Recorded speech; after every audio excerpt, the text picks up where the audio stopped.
Hey everybody, Jon Flint, Director of Instruction here at Commonwealth National. Spring is here, everybody's out practicing and playing again. It's great to see everybody back at the club.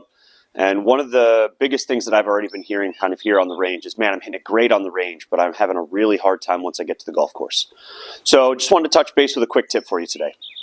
The reason that people struggle is because very often they don't practice the same way that we play.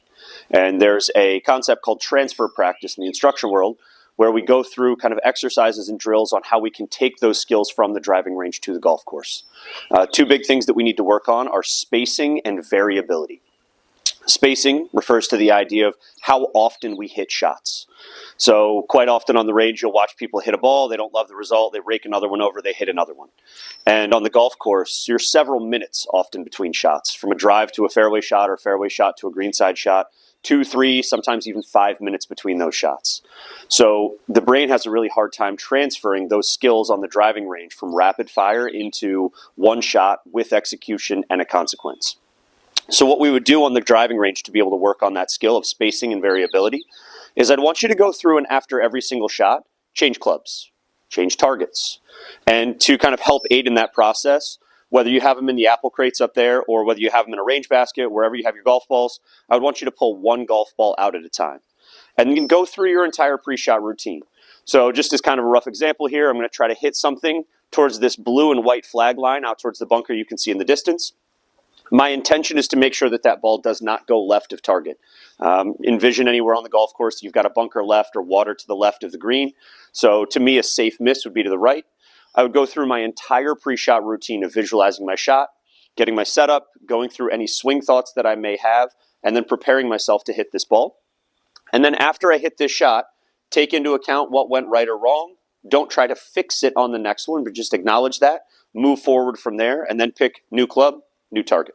So I'm just going to hit 2 just to give you a rough idea on how I would go through this process.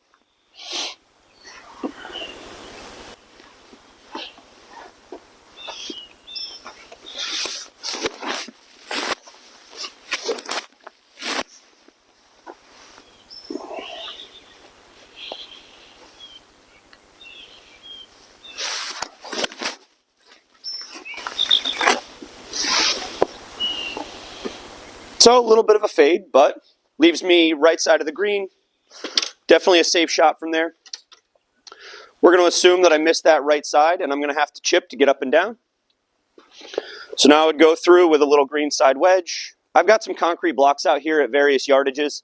This first block's about 25 yards, so I'm just going to hit a little chip shot up and down to that block.